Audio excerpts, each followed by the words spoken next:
Au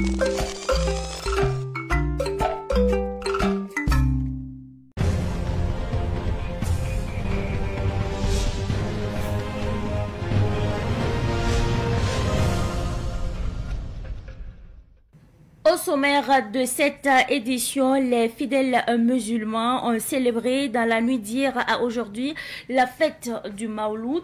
À cette occasion, le chef de l'État a fait un message où il a souhaité une bonne fête aux fidèles musulmans. On en parle dans ce journal. Et puis, la police municipale de la ville de Ouagadougou, à travers sa direction de la salubrité et de la tranquillité urbaine, a mené hier une opération de contrôle inopiné dans plusieurs boulangeries-pâtisseries de la capitale. Des constats alarmants d'insalubrité, de manquements graves aux règles d'hygiène ont été justement constatés, à suivre dans ce journal. Mesdames et messieurs, bonsoir et bienvenue sur un nouveau consacré à l'actualité sur Savan TV. À l'occasion de la célébration du Mawlud en marquant l'anniversaire de la naissance du prophète Mohammed, le chef de l'État, le capitaine Ibrahim Traoré, a souhaité une bonne célébration à tous les fidèles musulmans du Burkina Faso. Il a invité les fidèles musulmans à porter le Burkina Faso dans leur prière et invocation tout au long de cette commémoration, et que le souvenir de la naissance du prophète renforce notre communauté de destin pour vivre ensemble dans un Burkina uni et de paix.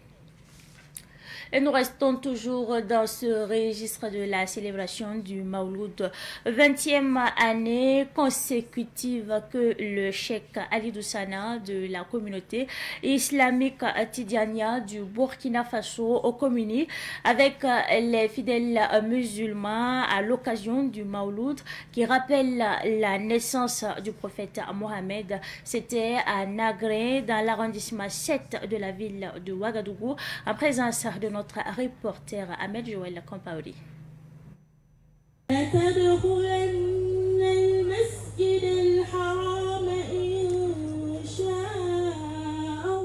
Des milliers de fidèles musulmans ont pris d'assaut le site du Mawlud du cheikh Ali Doussana pour commémorer la naissance du prophète Mohammed. Une occasion pour ces fidèles de raviver leur foi. Le cheikh Sana a dans son prêche invité les musulmans à cultiver la tolérance religieuse et la cohésion sociale. Plusieurs autres cheikhs étaient présents à ce Mawlud. Cette édition du Mawlud du cheikh Sana s'est tenue avec en toile de fond la cohésion sociale, un thème d'actualité, dit le cheikh Soufi Mohaz Ouedraogo. Vraiment, quand vous dites cohésion sociale là, jusqu'à j'ai même la chair de poule, parce que c'est ce que nous voulons aujourd'hui. Bon, et Dieu aussi nous donne la chance que nous avons des chefs, des autorités qui eux-mêmes ils sont les premiers cultivateurs de la cohésion sociale et incitent les gens à cultiver la cohésion sociale. Mais ce que je retiens de ça, c'est un grand thème. C'est un thème qui est très important pour nous aujourd'hui, vu le contexte d'où nous vivons, vu aussi la grâce que le Seigneur de l'univers a fait le Burkina Faso. Le Burkina Faso est un pays que vous trouvez toutes les religions et beaucoup d'ethnies. Il ouvre les cœurs et les esprits des gens qui sont présents ici aujourd'hui de vraiment pratiquer les enseignements de la cohésion sociale qu'ils sont en train de les donner. Mais on voit que les gens même sont très contents. Quand on parle de la cohésion sociale, on voit les gens qui crient. C'est-à-dire les Burkinabés vraiment aujourd'hui, ils sont prêts pour la paix. Ils sont prêts pour se donner la main. Ils sont prêts pour cultiver l'entente entre eux et le pardon entre eux. Les femmes de la communauté musulmane du Burkina étaient aussi présentes au Mawlud. D'abord, on va saluer la population qui sont venues ici pour assister le Mawlud là. Et vraiment, on est très fiers de venir trouver le monde comme ça à cause de l'islam. Donc on sait vraiment que l'islam, c'est un chemin qu'on doit suivre pour aller avoir ce qu'on cherche au paradis. Donc vraiment, on est content, on est fiers d'être musulmans. Pour cette 20e édition de la célébration du Mawlud du cheikh Ali Doussana, les fidèles musulmans sont venus de plusieurs localités du Burkina comme Kaya, Bobo, Po et aussi de la Côte d'Ivoire.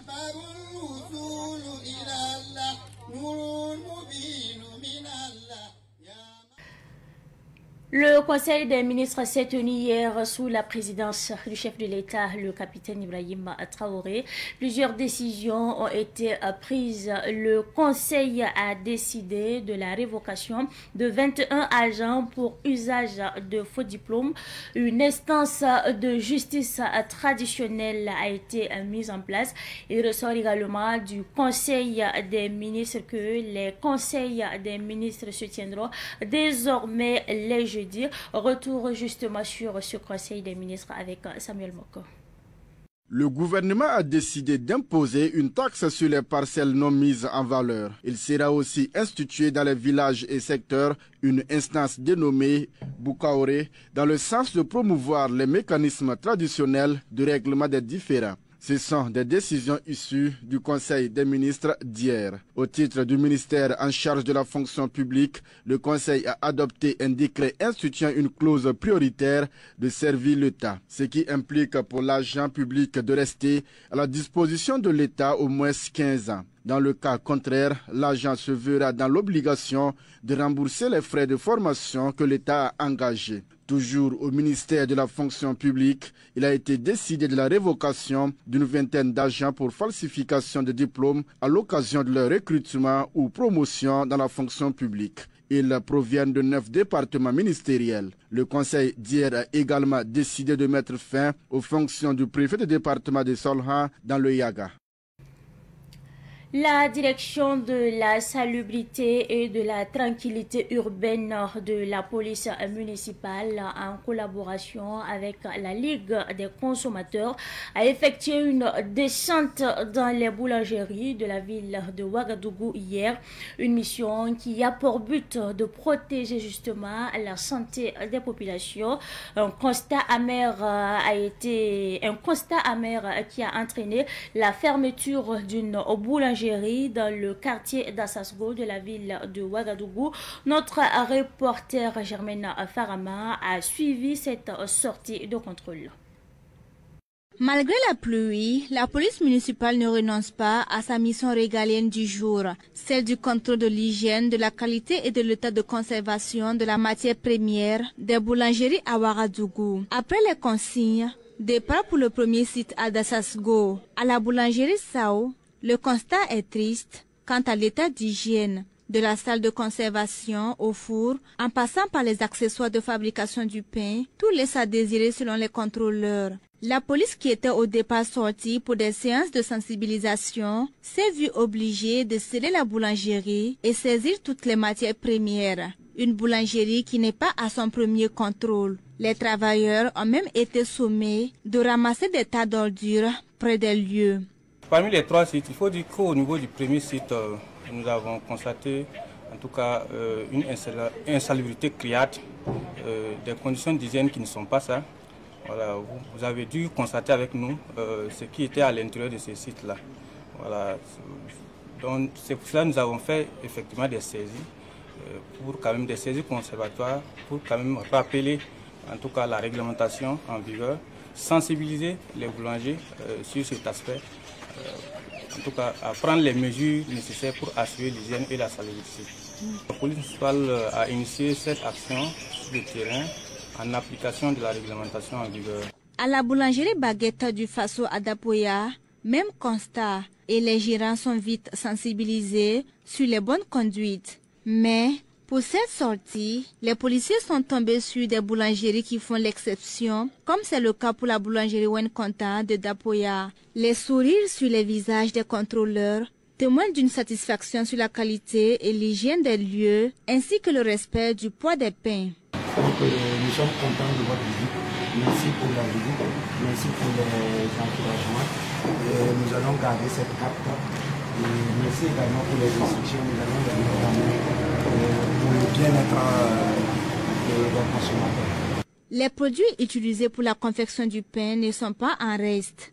Tout est soigneusement vérifié pour se rassurer que le produit final destiné à la population est de bonne qualité. Des échantillons de certains produits ont été pris pour analyse. La police n'était pas toute seule dans sa tournée. La Ligue des consommateurs était aussi de la partie. Le constat vraiment amer vu que sur 3 boulangeries contrôlées, j'allais dire que sur les 2, la qualité reste à désirer. Vous avez surtout vu que dans la première boulangerie, on dit que les mousses même étaient plus que les employés. Voilà, donc les pains étaient déversés même presque à terre et dans des chiffons ordonnés. Donc l'insalubrité vraiment était plus que tout. Donc la qualité en tout cas du pain de ces 2 boulangeries là vraiment laisse à désirer. Et encore des produits utilisés. Et comme un des boulangers dit que c'est des produits adaptables et pas de qualité. Donc la qualité n'est pas supérieure. Donc ils utilisent la qualité supérieure, mais ça c'est un produit de basse qualité. Donc ce qui reste à désirer. C'est du moment que dans la consommation il n'y a pas de l'à peu près. Soit c'est ça ou bien c'est pas ça. Mais quand on dit c'est de l'à peu près un produit de basse qualité, donc là vraiment moi-même je suis dépassé par ce que j'ai vu, prouvant que saluer l'initiative prise par la police municipale, parce que cette mission rentre aussi dans le cadre de la lutte des consommateurs, qui est la salubrité. Le service hygiène de la police municipale ne compte pas s'arrêter de sitôt. Elle entend poursuivre ses sorties de contrôle jusqu'à ce que l'hygiène dans les boulangeries soit une réalité et une priorité pour les gérants. Une rue en pierre au Burkina Faso, les riverains invitent les citoyens à bien entretenir la voie. Cette voie existe depuis longtemps, au temps du capitaine Thomas Sankara. Ahmed Joël Compaoré.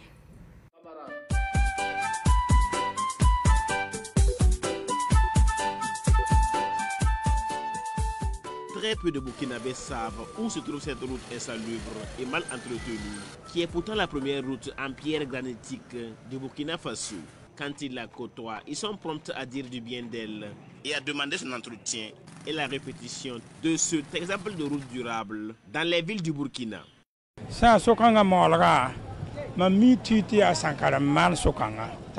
Je suis au courant que c'est Thomas Sankara qui a construit cette voie. C'est Thomas Sankara qui a amené l'idée de casser les cailloux pour construire la voie. Nous tous, on disait qu'on ne peut pas construire une voie avec des cailloux, que ça ne sera pas bien. Mais il est venu faire et on a constaté que la voie est bonne. On rend grâce à Dieu que ça a été une bonne idée. Pour que la voie dure encore plus, il ne faut pas qu'on jette l'eau sale ou les eaux savonneuses dessus parce que ça va abîmer la voie. Cette voie date il y a très longtemps. Si on construit ce genre de voie et qu'on ne les abîme pas, ça serait très bien.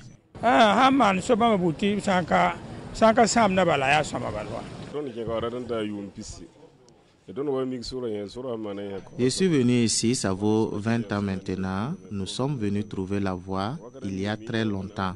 Vraiment, la voie est toujours bonne. Les gens l'empruntent sans aucune difficulté.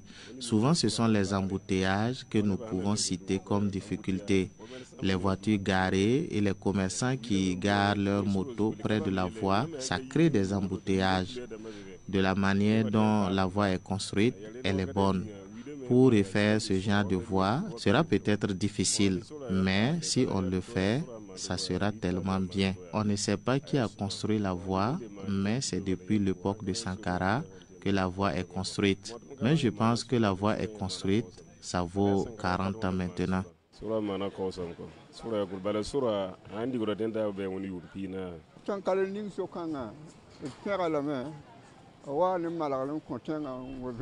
C'est Sankara qui a construit cette voie. Nous l'avons appréciée. Ce sont des pierres qu'on a utilisées pour construire cette voie et elle est très bonne.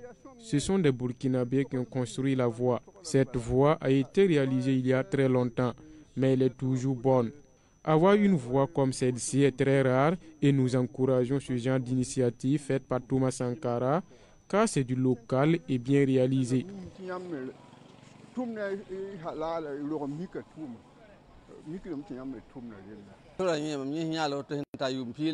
Moi, j'ai commencé à emprunter la voie il y a de cela 10 ans. À chaque fois, je vois les gens emprunter la voie matin et soir. Vraiment, la voie est bonne. Je ne connais pas toute son histoire, Mais j'ai connu la voie il y a plus de 10 ans. Cette route, située dans les alentours de la Grande Mosquée, au centre-ville de Ouagadougou, a une durée de vie de 200 ans, à condition d'être entretenue et de réhabiliter tous les 20 ans. Elle est longue de 400 mètres et son histoire se compte avec celle de la révolution d'août de Thomas Sankara. C'est lui qui avait eu l'idée, qui avait monté ce projet d'infrastructure durable et qui avait trouvé sur son chemin des jeunes ouvriers volontaires comme Ali Salambéré. C'était en 1987. Et en juin 1987, c'était en juin 1987 que nous avons débuté le stage.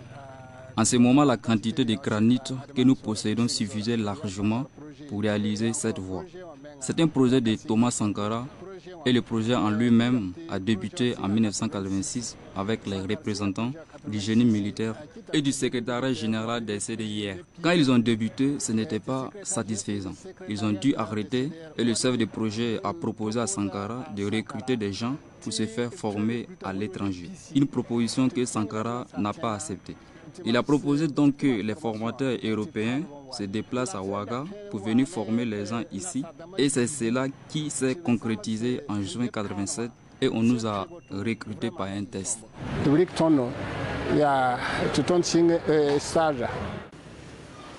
La condition pour assurer la durabilité de cette route, c'est son entretien et sa réhabilitation tous les 20 ans. Le concepteur du projet PSTP IMO étant parti, son projet de route durable a été enterré avec lui. Après cette expérience unique en son genre, Ali Salambéré et ses collègues n'ont pas été intégrés dans l'administration publique. En leur qualité d'ouvriers volontaires, ils ont seulement réalisé d'autres infrastructures de moindre envergure en pierre taillée, comme ici, au jardin du tribunal militaire, ou là, au niveau des bordures du boulevard Thomas Sankara, ex-Charles de Gaulle. Depuis près de 40 ans, il n'est plus question de routes en pierre granitique taillée de 200 ans, mais plutôt de temps en temps, des routes en pavé, comme dans les quartiers comme Dapoya, Bilbaogo, autour du barrage de Tanguin, et dans d'autres villes comme Tougan. Sankara, Sankara, mon président. Sankara, Sankara du Burkina. Il est venu à nos mains. Eh bien, le sport est également au menu de l'actualité de ce soir et nous parlons justement de la Fédération burkinabé de jeux d'échecs qui veut introduire cette discipline dans les écoles pour mieux la promouvoir à la base. Ainsi, 25 enseignants étaient à une formation le dimanche dernier à Ouagadougou. Les précisions avec notre journaliste sportif à maison, Ruben Wilson-Couture. Ils étaient au total 25 participants à cette formation. Pour le président de la Fédération burkinabé de jeux d'échecs, les échecs sont plus qu'un jeu de société. C'est un véritable outil éducatif. Le jeu d'échecs, c'est un jeu qui contribue à l'amélioration des résultats de l'enfant dans les écoles. C'est-à-dire que on a fait un test à Cambouin-Saint cette année, dans lequel on a pris les bulletins de notes du deuxième trimestre et ceux du troisième trimestre. Et on a formé les enfants au jeu d'échecs pendant 3 mois et on a comparé les résultats des bulletins de notes de avant et de après la formation. Et il y avait une explosion des notes de mathématiques vers le haut. En même temps, c'est un jeu qui renforce l'esprit d'équipe, qui développe le respect des autres, qui développe la résilience et qui développe beaucoup de qualités très intéressantes chez les apprenants. Pour les formateurs, plusieurs modules étaient au menu de cette rencontre. Nous avons formé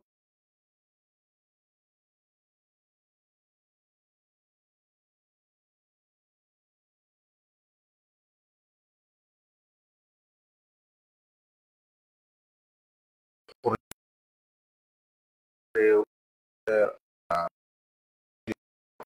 les classes. Des techniques des techniques pédagogiques, comment enseigner les jeux d'échecs à des tout petits, à des plus grands. Les participants, quant à eux, se disent bien outillés au sortir de cette session de formation. Il faut dire que de mes années d'expérience, cette formation est une référence parce que nous avons appris que, en fait, savoir jouer aux échecs et savoir former fait une différence. Les enfants, ils ne sont pas comme les adultes. Alors, il faut savoir les former, mais avec pédagogie. On a été formés pour les formateurs dans les différentes écoles en fait au Burkina, parce qu'en tourne des écoles, on essaie d'apprendre aussi les enfants à jouer au jeu d'échecs au milieu de l'année scolaire en fait. On a vu comment commencer les BABA, apprendre aux enfants par quoi commencer et pour les faire comprendre facilement le jeu en fait. Les participants sont venus de Tinkodogo, de Koudougou, de Bobo Dioulasso et bien sûr de Ouagadougou. Je ne sais pas quand, je ne sais pas comment, mais je sais qu'un jour nous réaliserons nos rêves. C'est tout pour cette édition du soir que j'ai pris en tout cas du plaisir à vous présenter. Merci à vous pour votre constante fidélité. Excellente suite de programme en compagnie bien sûr des programmes de la télévision des Nouvelles Idées.